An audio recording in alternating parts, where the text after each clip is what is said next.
All right. So Zelda happened. Sure fucking did, bud. I kind of took over the internet. Oh yeah. Somebody beat it in 94 minutes on the first day. It's pulling up some Yeah. clips for us to show while we talk about it. And all of the videos are all bosses, no damage. Things like that. People have already seemingly gone to what would you'd think would be the logical extreme on this game. But I know it's not because you can do things. You can do a lot of things. You can do quite a lot of things, yes. Yeah. Um it let's get into it right now. Let's get into it right this second. Yeah, sure. I I was browsing around Twitter as I do in spite of its dangers to my mental health. And I saw a bunch of devs, like game people, talk about how like remarkable it is that all of these complicated systems in the game work so well with so few flaws or hiccups that um the ascend ability, for example, the one that lets you no clip your way from the ceiling to the floor, um that works for like anything that has like a underside and a top side, no matter what it is. um no matter what it is, anywhere in the game you can just do that. If you get the green light from the indicator, you're good. You can just pop up to the other side and you're there. And they're talking about how like it seems really effortless, but that's actually kind of a tricky proposition. Same with the power recall, which lets you reverse time on an object, any interactable object, anything you can pick up or chuck around or fuck with, anything, no matter what it may be, you can do recall on and take the trajectory. Somebody demonstrated this to great effect and really showed off the fucking power of this physics system. They took this custom creation, which was a giant stone dick and balls, and they sort of used the ultra hand, the lift ability, to sort of swirl it around the air a bunch of times, and then a large enemy approaches that space where it was, and then he uses the recall ability, and then without it being in his hands, it just sort of does that same circle in reverse and just like knocks the shit out of the enemy, and he just does that a second time and beats the boss, and you're like, oh yeah, just any object, huh? Any old object, you can do that too. Um, yeah. Somebody else pointed out that like you can just build a giant ass fuck off bridge. If you've got a problem, you need to solve it. You just make yourself a bridge, and off you go. You don't have to do anything else. You can just build bridges over so many things. Also, you can make vehicles. It's cool because there's this thing that they give you. It's a specialized item that's like a steering pad. Link stands on top of it. It's got like a little rudder and shit. And then you use it to like steer whatever it is that you've attached it to, so long as it has the powered wheels or whatever that it can interact with. And yeah, you can turn anything you can attach wheels to into a car. It it's so strange. It's barely seems like a Zelda game from, what I've seen as someone who's not played it. Are there Yeah, are it's are there still Zelda things in this game? oh, dude, that's the fun part. I I hardly touch any of this stuff. Like I've just been playing it like a regular ass ordinary fucking Breath of the Wild sequel. Just when it comes time to solve a puzzle, I can do 100 different things and it's fine. I have so many options for how I can fuck with it and break the systems and get into it and solve problems. But like I've just been running around, opening up the map, doing quests, a lot of quests. There's more quests. It's cool. There's a more um friendly the quest system feels friendlier, more approachable I don't know if it is. It could just be that I have experience from the previous game and I kind of know what to look for. But there was definitely, when you get to that first town with people in it, they're like, "Hey, here's some things that need doing," and you're like, "Okay, I can do that. I got a job. That was cool." It's just a thinly veiled construct that I use to do side quests, but it's a job. And they're like, "Hey, we're gonna pay you in rare armor." I was like, "Oh fuck yeah!" Hey, fun little spoiler. Would you like to know what that rare armor does? Yeah, Lets you sure. climb in the rain. Oh, Climb in the rain, baby. It's like the froggy gear or some shit. It's like even with one piece on, I was able to climb a tree in the pouring rain. I was like, "Oh fuck yes, thank you for that. That's cool. Appreciate that shit." Um, I will say that like some of the equipment stuff, I don't. We've talked about this before. Don't love that weapons break, but you have a lot more options now. I did think that the armor stuff from Breath of the Wild was some of the best, content in that game. Switching out your armor for the heat zone or the cold zone or whatever, and using the stuff you find to deal with the environment. So, sounds like they've, yeah. to use a term, they've doubled down on that stuff. Oh, they gave you an in-game lore-based reason for why the weapons are fucked. They were like, "Yeah, guess what? They're still breaking, and now we're gonna make it part of the game, fuckers." Get into that. Mm, I mean, that's fine so long as I can keep attaching bombs to arrows and raining death from the skies. Yeah, you can attach bombs to arrows. Also, anytime you get a shitty regular weapon, you can take anything, I'm not kidding, anything in your goddamn inventory and stick it to that weapon, and maybe that weapon gets a little better. Even raw chicken has a fuse attack rating of 1. What's the strangest thing you've attached raw chicken to, James? um, a really big stick. Just a big raw chicken stick. Yeah, every item, and the you can get access to that part of your inventory just by pressing up on the D-pad. So you're just like when you're in battle, you're like, "Oh, okay, I want to attach an arrow to this bomb." So you just like click the button, and it's like, "Oh, and there it is," and then you do it, and then you shoot a bomb arrow, and make sure they're far enough away because those explosions are really really goddamn big. Also, the game is really goddamn big. So there's the regular ground map, which Is basically Breath of the Wild, right? no, I mean, it's the not same map. really. They've changed it, but it's the same. It's the same look. It's the same Hyrule. It's the same house, but all of the furniture is different, and they knock down a bunch of the walls. It's Okay. if you had memorized that map, you absolutely that's useless information. You can't take that with you. Um, so it all feels very fresh, and they there's also the sky section, which not as big, but still up there. You can go up there and fuck around in the sky. You can hop on a sky brick and reverse time on it, and then just go up and do shit up there. It's cool. And there is third place, which I didn't find out about until I started playing. Spoiler alerts. Heads up, heads up, heads up. Spoiler Town, USA.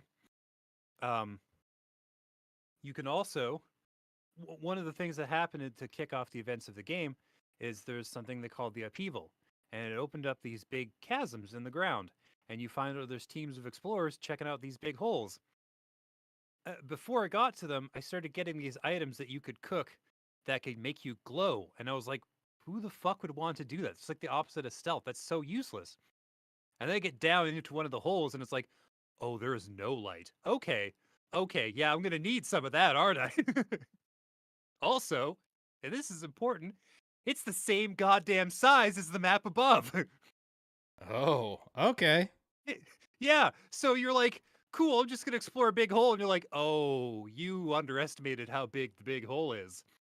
And cool thing about the underground, or the chasms or the deep or whatever, is The enemies down there are infected with something called gloom, and takes that erodes your max health while you're down there.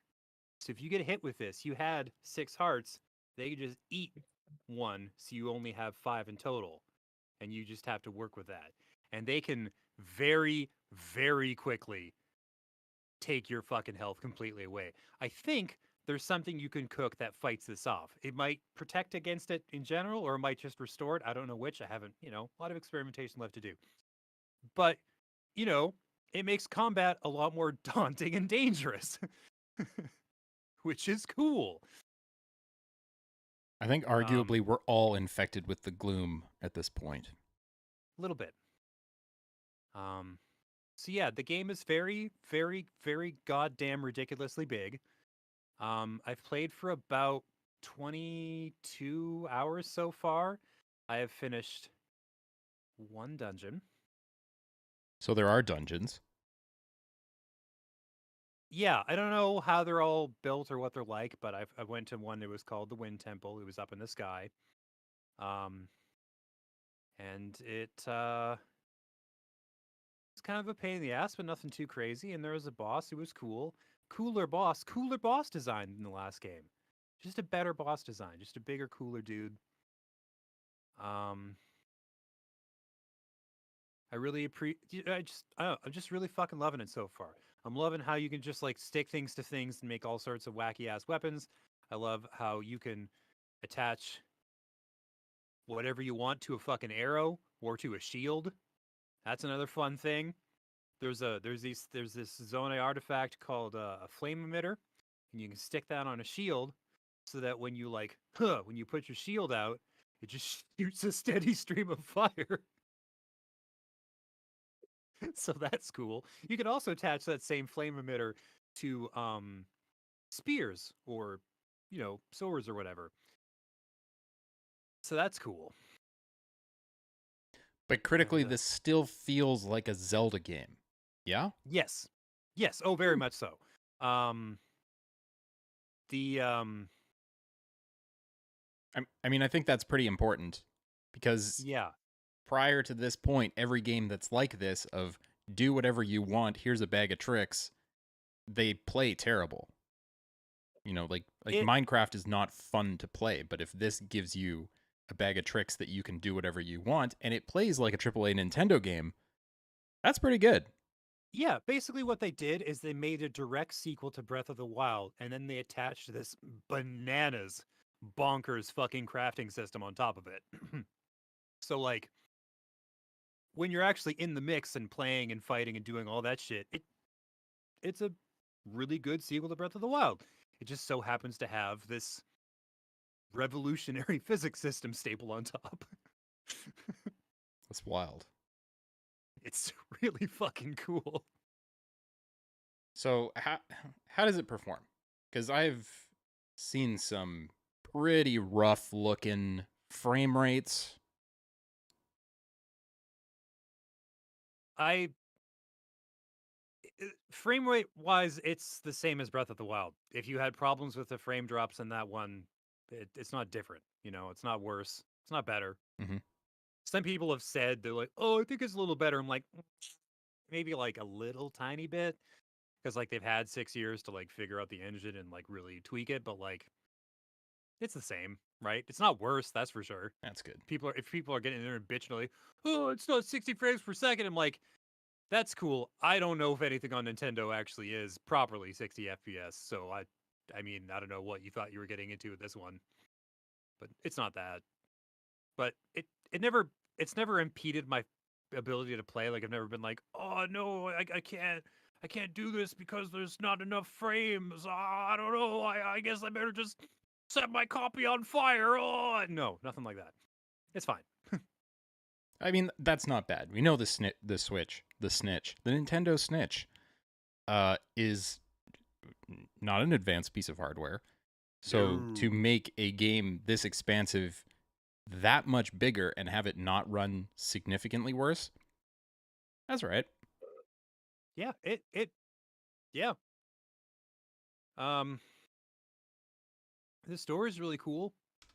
Really digging that so far. Um, Good. really fucking curious as to how it's gonna wrap up. It's kind of like the first one, in which you're like, huh, I don't know how we're gonna get to the end of this thing and have everything be cool. I don't know how we're gonna do that. Specifically, vis-a-vis Link and Zelda having any sort of like, you know what I mean? Like, where's their happy ending? How the fuck is that happening? I just don't, I don't get how they're gonna make that work. Like, what they're gonna do to facilitate that. And it's just like, seems like she's in some real fucking trouble here. To be fair, she's not kidnapped. She's indisposed. I'll take indisposed. That's fine. It's interesting because it's more than any other game I've more than any Zelda game I've ever played in my life, and I've played more or less all of them. You get this sense that she's off doing all sorts of crazy shit. Like, they could make a sequel to this game that's literally just her adventures. It's just like, because everywhere you go, they're like, "Oh, I fucking, I swear I saw her up on this ridge doing crazy shit, flying into the air like Superman or whatever else," and you're like, you see all these cutscenes, all the shit she's doing. You're like, man, that'd be a great beef story. We should do a game. It's just that, man. I mean, maybe they are. That'd be dope. Could be happening. Yeah. So what you're saying overall is people should play this if they have a Switch. Oh yeah. Mm-hmm. Um, Mm-hmm. if nothing else, you get the chance to bully and torment and crucify Koroks. Oh, I saw a lot of that content lately. To your yeah. Did you? I didn't post this one. Did you see the Korok rotisserie, where they have like 4 of them attached to a spinning stick, and it just rotates slowly over top of 4 separate campfires?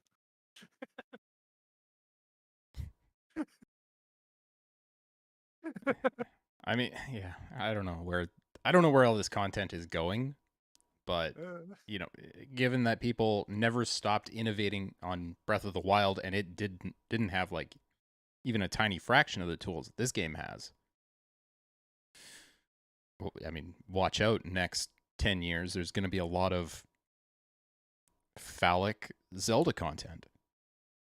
I'll tell you one thing I saw that was actually really fucking cool and not just hilarious. Was somebody tried shield surfing, but they strapped an explosive barrel to the front of the shield first. So you do the flip and you hit the ground, but it like blows up, but you're fine because the shield is between you and the explosive. So you just sort of fly up in the air, and then you activate your paraglider and you're like, wow, and then you just sort of zip off into the sunset. Okay, that's pretty It's sick. fucking sick. All right. I'm moderately more convinced that I'm going to like this. I've been unsure. Well, it's the thing I've been telling people is just this. If you like Breath of the Wild, you're going to like this one. If you didn't like Breath of the Wild, this one probably is going to change your mind. That's all there is to it. Sweet. They made a direct sequel for a very specific audience, and they stuck with it, and good for them. I think the size of the audience that didn't like Breath of the Wild is pretty limited. Yeah. TBH. What else is going on? Rhett, what have you been playing? Yeah, it's nothing really, nothing that you guys probably want to talk about. Just more baseball and well, come on, man. Tell us your story of the last few weeks. We've been off for a bit. We had to push back a week because, personal business, and so you've had more time to dig into these titles and maybe uncover some new and interesting information or some new frustrations. Tell us a story, man. Tell us a tale. trying to think. I can't even remember what I've played. Honestly, you know what I've been playing more than anything still is Resident Evil. I have now finished the game 11 times. I I don't know when it's gonna stop. The last time I was addicted to a game like this, it was Hades. I literally can't stop playing it just over and Huh, over and over again. okay, Uh, cool. I can't remember the last time, if there's ever been a time where I've gotten a platinum trophy in a game and then went on to beat it another 2 times or another 3 times actually. Uh, Wow. I've honestly, it's kind of gotten to the point where well, no, it's not kind of gotten to the point. It's definitely at the point where I've been speed running the game. I've got it to under 3 hours now, about 2 hours Wow. 45 minutes. So, yeah, went from 25 hours on my initial playthrough to about 2.5, 2:45 now. So, I was thinking, Paul, if you ever, well, I'm sure you will, do your 24-hour stream again. If you need 2 hours and 45 minutes of that stream eaten up, call me and I'll give us a quick run through on Resident Evil 4. So- Sounds Yeah, sick, man. it is just phenomenal though. It is so well made. I mean, there's a lot of people that would agree that it's the greatest remake ever, and I think I'm right there with them. It is Okay. tremendous. It's absolutely phenomenal. Capcom has just been hitting home run after home run. Yeah. 3 was, I know there were some people that were divided on 3, but at the end of the day, like it was still a very well-made game. It looked great, it played great, it felt great. Um, yeah, it's just like Capcom can't do any wrong right now. So what is it that makes it so attractive for speed running and going back through the game in particular? Well, with this one, and I mean, I guess with all Resident Evil games, but with this one, it seems like there are a lot of shortcuts baked into the game where if you have knowledge of things, you can turn 20-minute sections into 2-minute sections. Nice. They patched out a lot of bugs, a lot of glitches. People were able to basically teleport through walls and doors at one point, which obviously made things pretty easy. But yeah, they've since patched that out, and now it's more so just yeah, I actually have to go from A to B, not A to uh instead of going, or I should say, instead of going from A to D now properly, you actually have to do it as opposed to skipping B and C and going right to D. Okay. Um, yeah, no, it's a lot of fun like that. Like I was saying, like with 3, like it just feels great. It feels so good in the hands. There's no slowdown in the game. You're talking about slowdown in Breath of the Wild. There's no slowdown in the game. It's a smooth experience from start to finish. Um, and I mean, come on, it's one of the most beloved games ever, remade for a new generation. Uh, I think that they knew that they had a home run with this even before they started making it. They knew that it was going to be a home run. Well, They knew yeah, they because knew that this was the one that people were waiting for. 4 is like an all-time high watermark for fucking Resident Evil fans. That's like the one when you're like, for fucking 10 or more years, I've been listening to people or talking to people on YouTube or just watching videos and stuff like that. It's always like, oh yeah, but like it's no Resident Evil 4. And you're like, okay, When yes, fine, when we that get game it. when that game originally came out on the GameCube, I remember the rhetoric was, this isn't just the greatest Resident Evil game of all time. This is arguably the greatest game ever made. And I think that there's a lot of people that would agree with that and still agree with that. Uh and yeah, they did it justice, man. There's a couple parts that aren't there. Specifically, the boss fight with U3 was removed.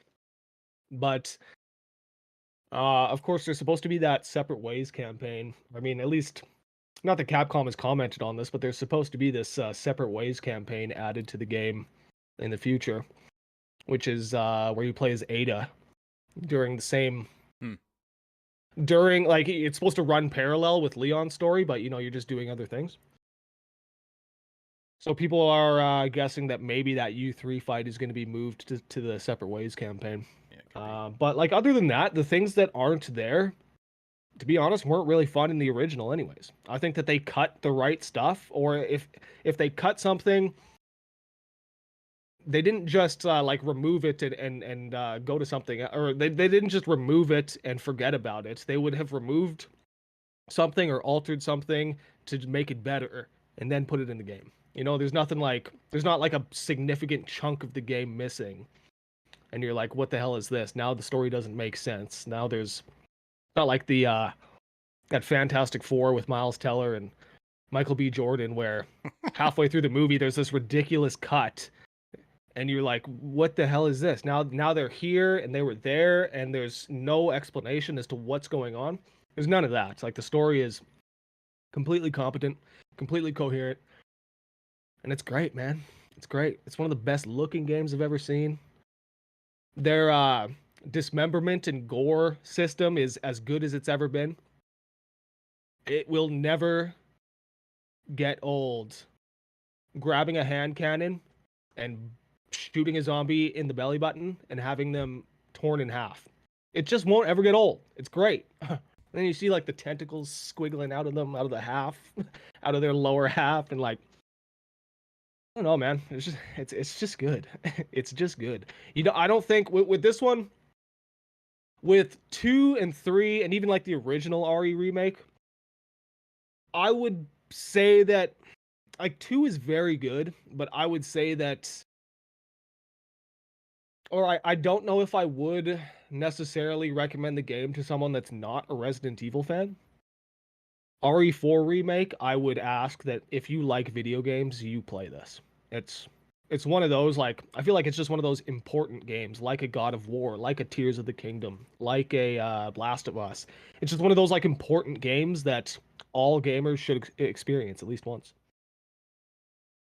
And benefit of hindsight, they handled this whole remake situation brilliantly. Mm. You know, start off with 2. It's a game everybody loves, but you can work the kinks out of how to build that for a modern age, because the game people remember is basically unplayable at this point. You know, with the tank controls and stuff, people just aren't going to go back and play RE2. Ditto for RE3. Further refine the systems, further refine how the game runs. Because now when you get to RE4, you know, maybe from a bird's eye view, it doesn't look that different from what the original RE4 was, but functionally, mechanically, and how the game is put together, like you said, it's the smoothest it's ever been. And that's just brilliant, you know, longitudinal thinking to get to that point from something that was, you know, basically an experiment when they did RE2. Absolutely. The only question now is, and I don't know if y'all would have an opinion on this, but people are questioning, contemplating, is it going to be Code Veronica next? Or is it going to be Resident Evil 5 next? So Resident Evil 5, I mean, it came out on the 360 first launch, right? It came out in that era. And like, you can go back and play it and it still looks great. You know, like it looks way better than the original Resident Evil 4 does. So I'm kind of up in the air. Like, I don't know if it really needs a remake right now. But that being said, Resident Evil 5 also introduced that fucking flawless campaign co-op. You can play the whole story with Chris and Shiva. And I would love to do that again on a modern system, updated engine, especially with, like, again, the new dismemberment and gore system that they've got in RE4. I would love to go through that game with somebody on the PS5, but we'll see. Like most fans are saying, we need Code Veronica, but I don't think I ever actually played that, so can't really give an opinion on it. To me, I mean, they've shown that they're more dedicated to the mainline series. To me, Code Veronica feels like the one you farm out to the smaller team. It's like, you know, you've got Arkham Asylum and Arkham City, and then Arkham Origins is the B team. You know, because you can kind of slap it together, and it's not a big deal. It's still going to do all right. But for something that did introduce, like you said, full game co-op, you really need the A squad putting that one together. Yeah, I agree. Sick, man. Is there much of a speedrunning community popping up around this one? Oh, I know very much so. RE2 was huge. Yeah. Very, very much so. And again, you know, just based off the fact that I think 4 was more popular than any other one at the time it came out. This one is more popular in that sense as well. Not on a non-speedrunner basis and on a speedrunner basis, I think that people are getting into this more so than any others. Yeah, go on YouTube and watch some playthroughs. There are guys that have it down to like 90 minutes. It's pretty wild. Pretty wild the strats they come up with.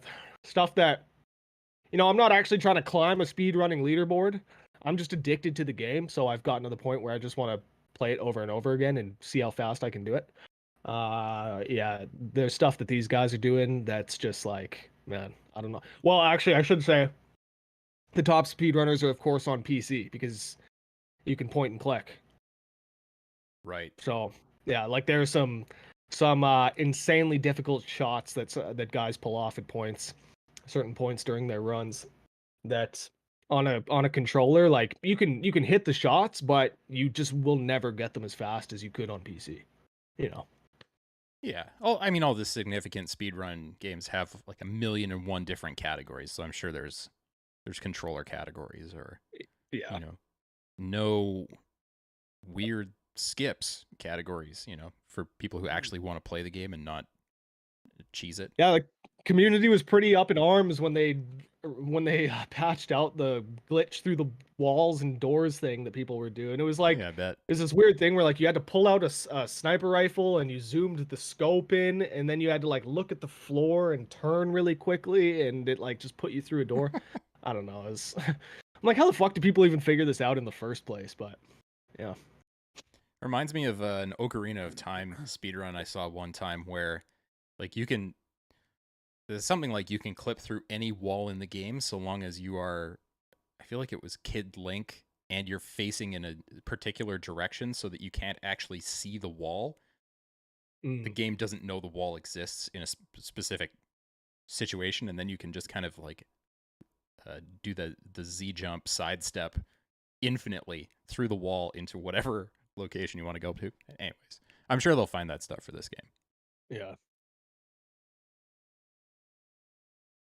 Hey, if I can hack it, I should show you guys the tattoo. It's basically done.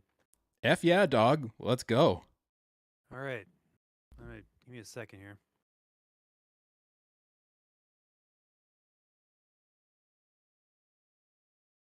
Yeah. Oh yeah. Oh, yeah. Look at Gengar. Yeah, man. That is a good looking piranha plant. Yeah, it's pretty sweet. Yeah, set me back a bit, but it was worth it. It's good work. Really comes out nice. I'm hooked. Obviously, you do one, you want to do a bunch.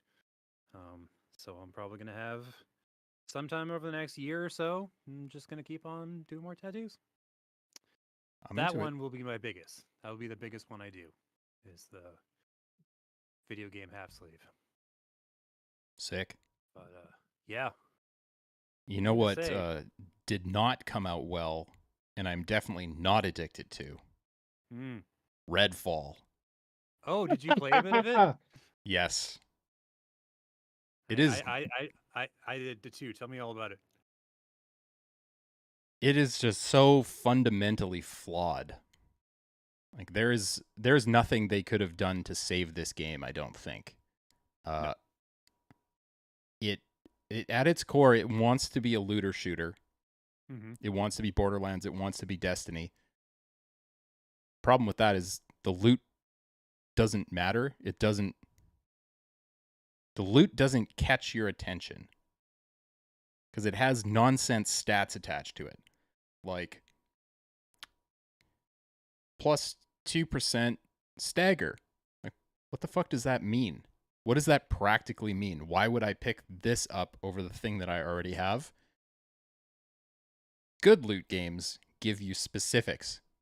You've got perks on weapons that do a specific thing, like this one has exploding damage, or this one is like fire elemental, or whatever, something that's tangible and that makes sense in the gameplay. Redfall does not have that. Redfall does also not have a well-designed world with a story that makes any sense. It's slapped together. The writing is extremely wooden. A lot of the time, was not clear who exactly was speaking to me, because the characters they're basically cardboard cutouts that tell you to go to X location to do a thing. Problem being, when you get to X location, there's not really anything to do. There's no storytelling. Like the one example that is all over the internet, and I experienced this pretty early on as well.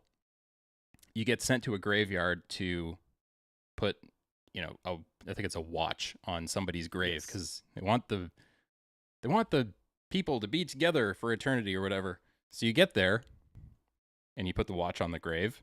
Nothing happens, and the mission completes. It's like fast travel back to base. That's it. What is the purpose of this mission? The world is, You know who could probably answer that question? COD Connected's own Alex Thomas. We should really bring him on the show because he fucking loves this game. And apparently, from what I can tell, he's the only one on the planet that does. So we should really bring him on the show. I agree. Because Yeah. I just fundamentally do not understand. It's not a good immersive sim. It's not a good shooter. It controls like crap. Like the shooting doesn't feel good in any way, shape, or form. There's significant input lag on every action you do, so you're using the right stick to try and aim, and it's delayed in a way that feels like, I don't know. I've not That's felt a shooter since the PS2 era. that is so bizarre too, because coming from Deathloop, where the shooting felt really, really good, and I've said on the show before that I think that a lot of that did have to do with the DualSense, but even without the haptic triggers and all that, popping off a headshot still felt great.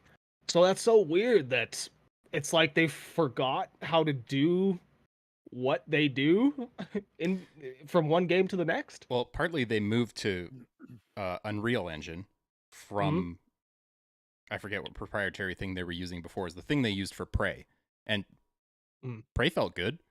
Mm-hmm. It just didn't come together. This is something that should have been canned years ago because it's just not working. So they they ship them over to a new development environment using a completely different engine than the one they were using before. Yeah, huh? Designing a completely different kind of game than Yeah. they've ever fucking made. And it's like, yeah, you guys can do the same shit you were doing before, right? I'm like, well, no, clearly not. It tries to tell you that it's doing the same thing. Very early on, it tries to uh sorry, the video I was using, its skill ups review, which has a lot of non-gameplay. Uh it tries to tell you early on that it is an immersive sim and you can do things really flexibly. It's not true.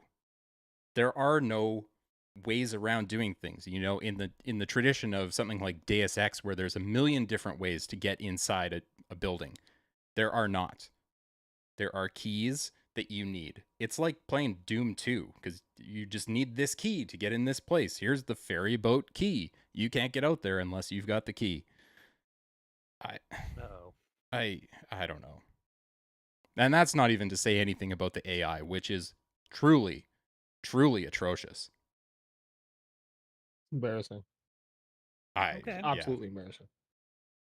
Like no number of delays would have fixed this game. No, because they were dealt the worst possible hand to make this new title, where it's just like there's no Yeah. maybe if they made another proprietary engine from scratch Yeah. and it just like worked with it for a decade, then yeah, you could have fucking done something, but then they'd have to also be learning how to make this kind of game, which they've never done before. There was no hope. Yep.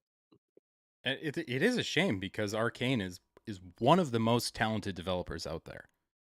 Top Yeah, to bottom, everything they put out is really, really good or really, really interesting, even if it doesn't work perfectly. It just has none of that charm. I don't know. Big fail for me. Like Deathloop this was is maybe a 3, 4 out of 10. ooh, thank you. Deathloop was in the conversation for Game of the Year in 2021. Yeah. Game of the Year. My, how the mighty have fallen. Yeah. So it scares me a little bit that they're still saying like, we're gonna fix it, we're gonna get it there, we're gonna improve the performance. Just no, don't take Yeah, the don't L, just abandon it. Yeah, move on. Like this thing yeah. is not working. Nobody bought it. Everybody's playing it on Game Pass if they're playing it. Mhm. So move on to Maybe the they could next just thing. maybe they could just pump a bunch of shitty cosmetic DLC into the game that they sell for 99 cents a piece, a la Marvel's Avengers, and after a year or two of that, they'll move on. And never mind the fact that not only was this on Game Pass, which is fine. All right, fine. Bad games Right. come out on Game Pass. That's okay. They're selling this thing for full price. Oof. Ouch. Yay. Yeah, you'll see it on sale though. You will, and you shouldn't buy it. It's one of the most depressing and like, badly put together things that I've seen. And that, of course, is not to say that the people who made the game are not good at their jobs. This was a design concept that went wrong at every possible turn, and the people who had to say this isn't working didn't. So Yeah. there. Redfall. Bad game. Yeah. So let's, unless anybody has any other games they want to talk about, we can probably transition into a little bit of news. I could say a little bit about Jedi Survivor. Oh yeah. Oh, you know what? Jesus Christ. Yes, of course. Tell us about Jedi Survivor. That game is great. It is awesome. It's all the good things from Fallen Order and almost none of the bad things. Everything has been tightened up significantly. The combat feels a hell of a lot better. It's way more flexible, way more fluid. Feels less like it's trying to be a Dark Souls clone and more like it's trying to be, I don't know, Uncharted with lightsabers. Did they fix the parry window? Parrying feels pretty good to me. Okay, because I felt like it was fucking broken. Felt like it was in shambles in the original. And we've got Maya, one of our subscribers in the chat. She watched me play a bunch of that game, and she knows that I was ready to put my head through the wall with the parry window in that game. So parrying feels good. It feels good to me. I'm not playing on one of the harder difficulties. It's just whatever the standard normal is, but it feels fair. Okay. If somebody's getting through your guard, it's because you tried to push the attack too much. Mm-hmm. But I think the number of stances that are in the game, or the number of different things you can do with the lightsabers, it makes it feel fresh all the time. Because they all have specific things that they do well, but you can only have 2 equipped at a time, which I think is a very purposeful design choice to put you in situations where you have to think outside the box. Yeah. For example, the 2-blade staff lightsaber is good for crowd control. If you find yourself in a crowded situation and you don't have that, well, you're going to have to think on your feet and you're going to have to do some creative lightsabering to get out of the situation. And it makes everything feel fresh. So on the gameplay side of things, I have 0 complaints. Also, a lot more of Respawn doing what Respawn does best, and that is traversal stuff, platforming, creative level design where you're going from A to B, a la, Titanfall 2. That's really, sweet, really good. I thought that was the best part, or the best parts of the original, was whenever you were traversing the map and running along walls and climbing. I really enjoyed that stuff. So if that's been fleshed out and improved upon, that's a big win. Maya in the chat, she's saying that we hated the navigation system, and that is very, very true. That's been improved. It's a lot better. The map is very clear. Thank God. To the point that like they knew that the map was not good. You can tell by how this one has been designed. Okay, good. So when you pull it up, it shows you a bit of a trail of where you've been recently. So it's really easy to tell which level is which or where you need to go next if you want to, look for secrets or you want to progress. Really like that from a functionality standpoint. Yeah, presentation. I've been playing it on PC, which I heard port. I don't know, man. Runs pretty good for me. I don't have anything special. I've got a 2060, and it runs pretty well on high, Nice. 1440. I find sometimes with newer games, this is purely anecdotal, but like it's not just that you have to have a powerful enough card, you have to have a card at the exact right power level. Because if it's like too much above or too much below, then the game is optimized in such a way where it doesn't really know what to do with that. Yeah, that could be, but Because like from my experience, I'm getting close to 60 with some drops. I could turn some things Okay. down and it would be 60 easily. So, say, what else? It's still got that great storytelling that was from the last game.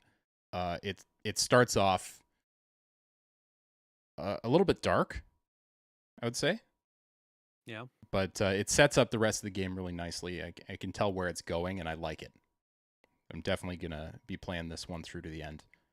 And you're actually able to give Cal a salad chop in this one, huh? Absolutely, Salad you chop can and a you beard, can yeah. you can throw a sick mullet. Oh wow, they got mullets. Yeah. So if you want Wow. the mullet and the trucker stash, you can do that. Yeah. You also Okay, don't have to wear a okay. poncho anymore, so that's great. Yeah, but there are still ponchos in the game. Oh, you can poncho, Right. Okay. Okay. but I'm Good to just know. saying, if you want it to look like a handsome rogue, you could. Or if you want him to look like a hillbilly trucker, you could. Yeah, I think when I find the mullet, I got to stick that on because it's Oh yeah. it's gonna make those emotional cutscenes just that much better. Oh yeah. Awesome. 100%. 100%. So, yeah, assuming they've ironed out the performance stuff on consoles, awesome. Would highly recommend. James, should we do some news? Because I think there's news. Yeah. Yeah, there's news. There's a lot of Microsoft shit. Well, it's one more step in their like much beleaguered multi-billion-dollar acquisition of Activision Blizzard because they were being held up overseas because they were like, well, we actually feel slightly differently about fucking terrifying tech monopolies over here. We'd like to, put some put some dividers up, put some walls up so you're not just plowing through. Yeah. But the European something commission, I don't know what it's called, and I don't really care. But the European guys are like, you know what? Have at her, man. Fucking go for it. Go off. Get it done. The UK is still telling them to suck it and stuff it, but you know, um, so we're not finished yet because of course we're never going to be finished. We're just going to be hearing about this fucking merger until the next console comes out. If they make another console. Yeah, they might just get out of the console game, Philbert Spencer has been sounding a little down in the dumps in his interviews lately. A little low energy. The vibes are not great. He Well, I think at least part of that is playing to the crowd and trying to get a little sympathy from the regulators. Don't you think? yeah. They got the big X from pun definitely intended, the big X from the UK. Little sympathetic speech, we're third place, we lost last generation, our games suck, we can't win. Bingo bango. The EU There's says no check mark, baby. there's no amount of pontificating that can erase the fact that you can easily afford this merger. And the acquisition is probably one of the biggest that's been done in tech in the history of tech in general. Yeah. And you're just like, oh yeah, the biggest move a company's ever made. We dug around our fucking couch cushions and found that money. What of it? And you're like, nothing you say afterwards is going to erase that fact. You can't just like come here fucking pork pie hat in hand, be like, "Oh, we're not doing as good in the console wars these days. Maybe let us have this $40 billion company. It's like, no. Maybe Redfall was an inside job for this very reason, to make it seem like they are incompetent and need this. If that's the case, then you could make a similar argument about basically every gaming related business decision they've made that isn't directly, if it's not Games Pass, they fucked it. You know, Yeah.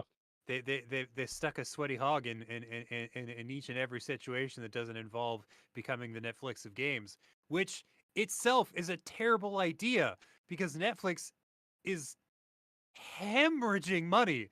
And I just can't fucking believe how many companies looked at that and were like, it's a golden goose. And it's like, no, no, it isn't.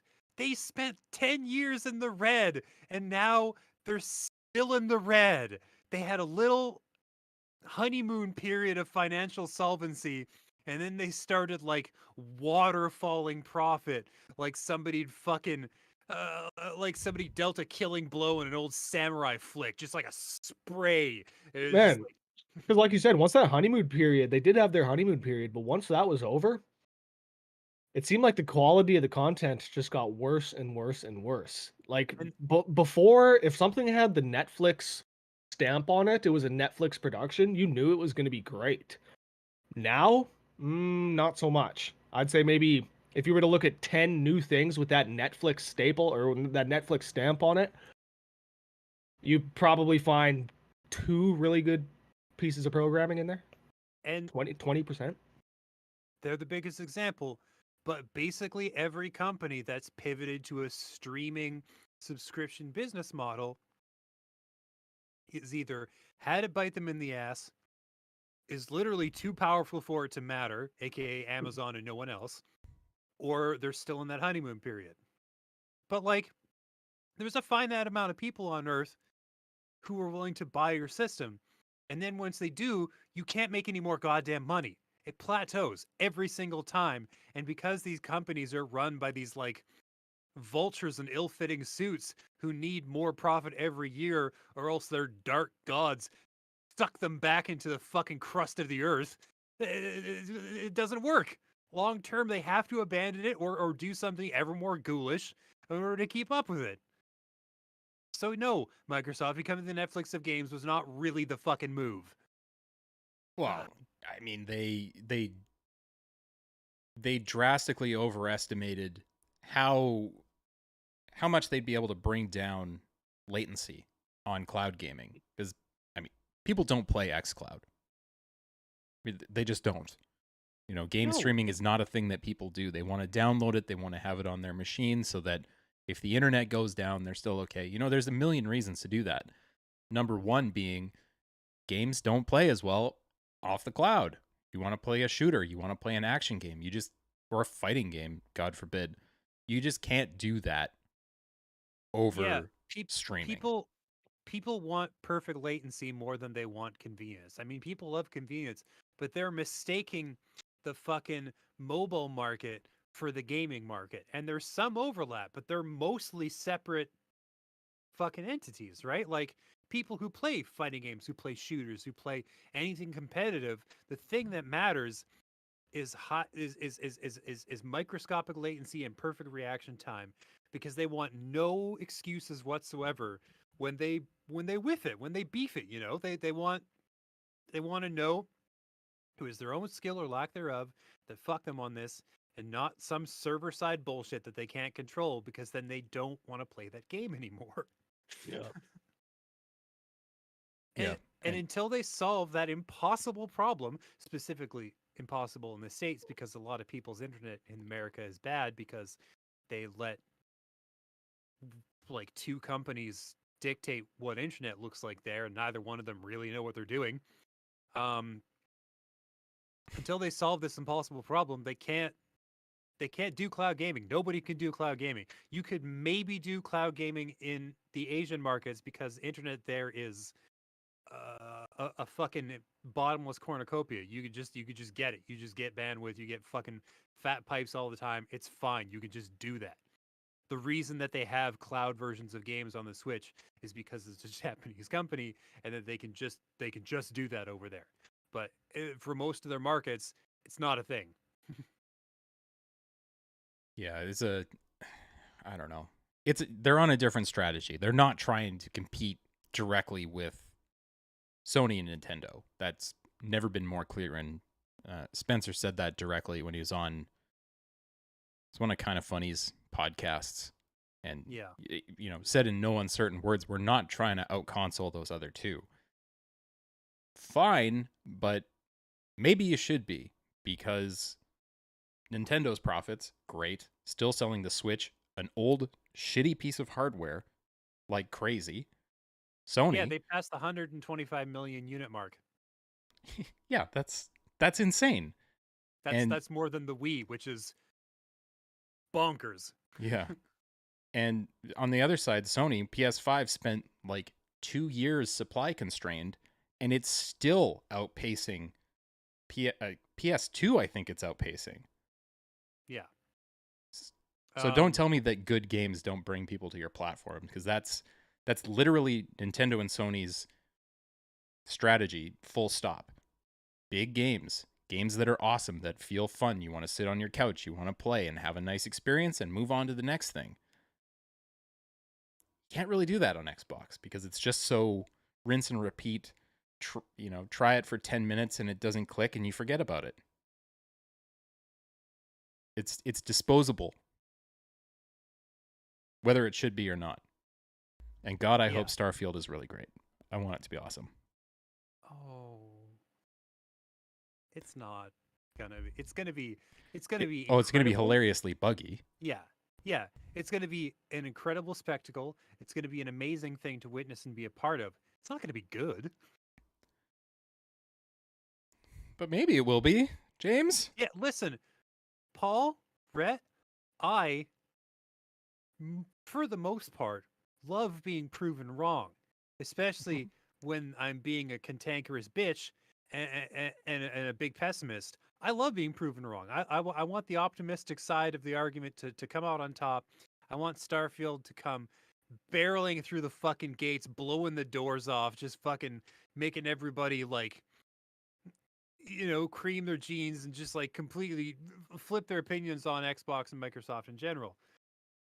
Unfortunately, they got Bethesda to fulfill that quest. So they're fucked. One of the things Philly Billy did say on that interview was that they came in a lot earlier with their Microsoft tech stack on Starfield than they did on Redfall. Like, he admitted one of their failings was not doing enough to make sure that Redfall was in a good position to succeed. I don't know how true that is. I want it to be true, because I want the reason that Xbox has no games coming out to be because every talented person at Microsoft is busy making Starfield not shitty. Well, Paul, I happen to know that Halo Infinite was a situation where every talented person was working on that How game. dare you where people bring were this being up? pulled from other fucking teams, where it was an all hands on deck. It was like the fucking the Battle of Rohan or whatever, just to make this thing launch, and we all know how that turned out. Do. Yeah. That's unfortunate. It is unfortunate because Microsoft is learning over and over again that there are some things that money and manpower can't fucking solve. You cannot just leverage your gigantic cash cock in whatever direction you see fit to solve a problem. You need nuance and skill and strategy. You need a cohesive. You need generals, in the field of battle. You need people fucking running this fight instead of just like throwing thousands and thousands of man hours at a thing over and over again in the hopes that it's gonna work. I heard a good example of that the other day, which was Sucker Punch, of course, the studio that made Ghost of Tsushima. Yep. The game they were working on before that was some Victorian era action game that the early gameplay that came out, it looked okay. They canceled it. Yeah. And maybe it could have been an okay game, but what did they do? They went back to the drawing board and they made a phenomenal game. That's what you have to do. You got to make the tough call. Like maybe if Redfall had been canceled a year and a half ago, they'd be halfway through making something really awesome. Prey 2, maybe. They should make Prey 2. Yeah. Yeah. Speaking of them ninja games, I hear that Game Freak is making a AAA samurai style game. Yes. You see this? Yeah. What? I have heard that. Game They're Freak? teaming. Yes, Game the Freak. the Yeah. Pokemon company. They're teaming up with some big publisher. I can't remember who. It's an unlikely pairing, but Game Freak with literally anybody is an unlikely pairing, so that means nothing. um, they have done non-Pokemon games in the past, just a very Mhm. small amount of them. And I think I don't even know if they're doing Pokemon anymore. I think it's just Nintendo and the Pokemon company. I think the teams split off, so Game Freak could just be its own animal. Again, I don't know. I'm talking about my ass. I didn't even bother to look it up. I'm at a computer right now. I can find out. I'm not gonna. Um, I respect that. yeah, Do we have any details on what this game's going to be? It's no. Game Freak and samurais or ninjas. They're saying it's supposed to be like a big AAA game. Like it's supposed to I be bigger than anything they've done before. well, that's Hmm. kind of a low bar, but yeah, okay, great. Yeah, yeah. They're not really the big games people. They're on a smaller scale generally. So almost anything they make will be bigger than anything they've done before. Yeah. Well, I mean, that'd be great if they make something cool that has a draw distance greater than 4 meters. Yeah. Yeah, I'm down. I'm into it. Fucking A, let's do it. What else is in the news? Well, oh, there was some sort of teaser that dropped that was like, we're doing Immortal Kombat, but we're resetting it. It's gonna be one, because it was like a ticking clock, like a ticking analog clock, and it got to 12, and then it just sort of like skipped 12 and went to 1. And people are Oh, theorizing that this means that they're just gonna do a fresh reboot, that the next Mortal Kombat game is just gonna be Mortal Kombat full stop, or Mortal Kombat 2024 or whatever. And that's I kind of all we know. I don't mind that.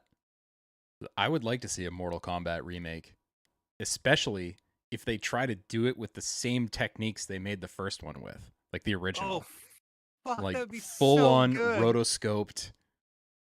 Full motion video shit, Yes, like just let's like see it. God, that would rule, because I tell you what, that technology hits a hard wall. Yeah, let's see what they can do though. I mean, that's a that's a talented studio. Everything they put out is super polished, so Yeah, 11 was smooth as fuck. They know what they're doing. Yeah, they do. They do. They know what's up. Um, Rhett, did you hear the latest MGS remake rumors? No. Oh, MGS 3 or yeah, 3. yeah, Snake okay. Eater. Naked. Apparently, Nice. apparently it's being made. Where'd you hear this? I mean, I heard it on the place that's bad for James's mental health, aka Twitter, and right. everybody's mental health really. Uh, I think it's great. yeah, apparently, according to the leaker, quote unquote, uh, Konami has kind of farmed out the license to Sony Oh yeah. to remake yeah, stuff. the tease comes via one of the voice actors from Metal Gear Solid 3. So, Which one? ducka ducka ducka ducka ducka duh. Donna Burke. Right, yeah, we were talking about this last Yeah, time. Yeah. that's that's the that's the old one. And I'm Which curious if the new articles are based on anything, because the first one that pops up is comicbook.com. Now I haven't done the news beat in a while. My understanding is that that website is bad mm, for facts. It because they'll take a crumb of something where they have a tweet they could link to where it's like, yes, this is somebody talking about the remake, or this is somebody talking about the Switch Pro, and then you click on it and it is uh two patty nothing burger. And you're like, well, how the fuck did you spin this into a whole article? And then you start, unraveling threads about their entire website's business model. It's not good. Anyways, I think a lot of it comes from, you know, bits and pieces leaking out as we get towards former E3 season where, clearly Sony is going to have an event of some kind. right. And, all of the rumors and speculation are that it's going to be big. Like, this is the big PS5 dump of all new IPs and things that have been previously announced and surprises, and much like that one E3 where they announced FF7 remake. That whole event was hit after hit after hit, and it was relentless. And so here's my question. When you look up MGS remake, it's just number 3, which is interesting to me. They were just not fucking with 1 and 2? There's like, we're That's not what I doing was gonna that. say, like, man, they need to remake the original first. The original Metal Gear Solid.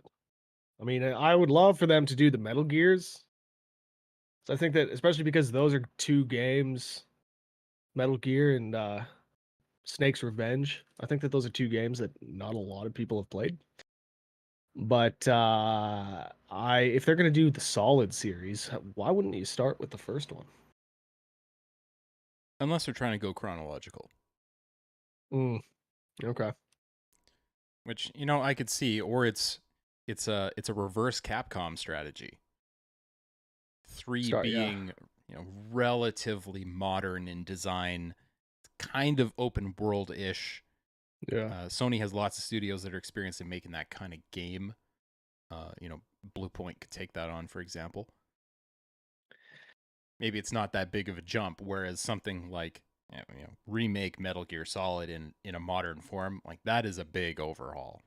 Right. So, I don't know. are we are we still in roughly the same place when it comes to whether or not they can pull this off? Yeah, definitely. Cuz like, you see, you can drop all the headlines and the teases and the voice actor confirmations you want. They can even do an announcement. If they drop that next month for Games Fest, because E3 is, in the ground as we understand it. Um is that like, they could be like, yeah, we're gonna make Metal Gear Solid 3, and the first and only question in people's minds is like, does does Kojima know? Is he involved? Did you contact him? Or are you just gonna try to strike out minus your showrunner? Is that I what you mean, guys are doing? his blueprint is already there.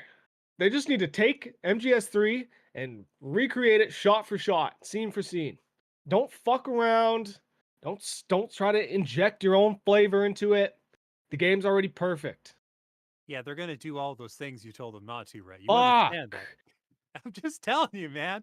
You Fuck. can't hand a director a project and you'd be like, now none of you can Just show up in this project. yeah. You were a camera that grew legs, okay? None of your personality can be in this. That has never happened. It's what we need. Fuck. Right. With Metal Gear Solid 1, you could maybe introduce some of your own stuff into it because the game is kind of short. But 3, flawless. It's all there. Okay. Including the longest ladder climb in the history of games. Longest ladder climb, necessary so they could fit the entire opening theme into that ladder climb. He made a decision. He didn't go back on it. I'm proud of him for it. The Nope. song was important. They had to stick it in somewhere where the player wouldn't fucking ignore it. Yep. Perfect. Yep. I also do think that if they're gonna remake one and see if it takes, Snake Eater is a good one to do. Just because of all the unique stuff that's in there. They're all Right. unique, but the fight against the end or the final battle against the boss in the flower field, like those are such iconic moments that people who haven't played the first one would potentially really attach themselves to. Yeah. Even like the camouflage system. Yeah. Yeah. Changing your attire to match your environment was pretty sweet. Getting sick, Yeah. fixing Breaking broken your arm. bones with Yeah, yeah, baby. Cuts. Using leeches. Wouldn't you burn yourself with a cigar to cauterize wounds? Was that a thing? I'm pretty sure, right? You used the Yeah. cigar to. Yeah. I think It's good you're right. stuff. It's good stuff. Yeah. There was definitely an item that the description said you got to staunch the bleeding. And Mm-hmm. staunch is a great word. Yeah. Yep. I mean, we'll see soon enough. It's it's mid-May. A lot of these dominoes are going to start to fall, Mm-hmm. and we'll be there. Listeners, viewers, we'll be there. Yeah, baby. Not there physically because that's stupid. There's no reason. But No. virtually watching things and probably commenting on them. I would assume that's something we're going to do. Yeah, I mean, I don't know. I don't remember. It's happening right when E3 would happen, right? It's like the second weekend of June. Yeah, I I'll think be the around. Xbox thing is I'm on in. the 10th or something. Okay, yeah, I'm in Hamilton for the first weekend, but like after that, I'm open, baby. The Hammer, nice. Yeah, Steel Town. yeah. I got a tip not that long ago about a pizza place that's on the hill that apparently is redonkulous. So if you ever find yourself on a hill in Hamilton and there's pizza, go for it. Hamilton is the home of that really weird. There's like a really weird style of pizza they do there, where it's like served room temperature, and it's like bread and tomato sauce. It's like the most basic shit you've ever eaten in your life, but it's like a Hamilton special. And I had it when I went there the first time, and it was just like it's our version of pizza. And it was like, okay, this is okay, all right, cool. This is very unique. I'm currently Googling Hamilton style pizza. Yeah, it's like a big fucking square. It's just like tomato sauce and bread, maybe a couple other things. Generally not. You eat it cold. It's wild shit. It's crazy that this exists. I think they did a new special on it. It's so unusual. I'm seeing a lot of what looks like Chicago style pizza. Oh, yeah, if you get to Chicago, you've gone too far. Yeah. Hamilton style pizza. All the pictures are Chicago style. I'm gonna need content here, James. We're gonna have to work this out. Okay. Maybe not right now, but eventually. That's fair. Yeah, it just autocorrects to Chicago. That's crazy. Did you mean like, Chicago? No, fuck off. Hamilton, Ontario pizza. Come on, goddammit. Ah, yes, there it is. Okay. It's Roma pizza. There we go. I got it, baby. Okay, I found it. I fucking found it. This is real shit. Okay, so it's called Roma Pizza, or Roma Pizza is the place? I'm dropping a fucking link in the chat. Roma Pizza. Yes, Roma Pizza is a passionate following. Pandemics inspire some customers to make long distance delivery calls. I had this shit. It is technically pizza.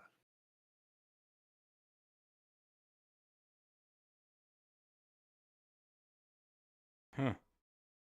Yeah. Interesting. It claims to be authentic.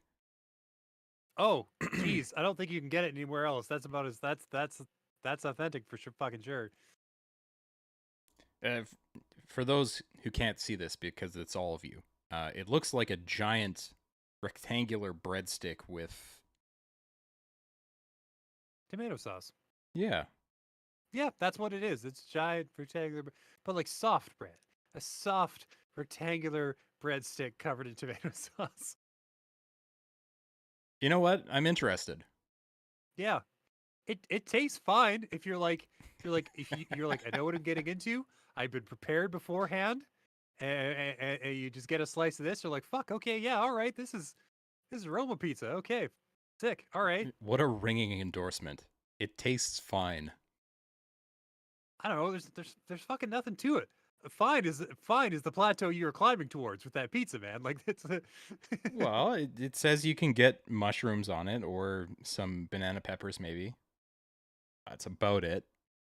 that seems like a perversion of the original vision, which is a giant rectangular tomato covered breadstick. It does say priced at a tremendous value. Oh yeah, it's cheap as shit. All right. Okay. In Well, I fact, expect updates when on I go this. in June, probably gonna have it again. I tell you what, I'm gonna fucking do it. I'll ask for it by name. I'm like, hook me up with some of that Roma pizza, baby. Send pics. Yeah, just me smiling like a goon, just like ah. Yeah.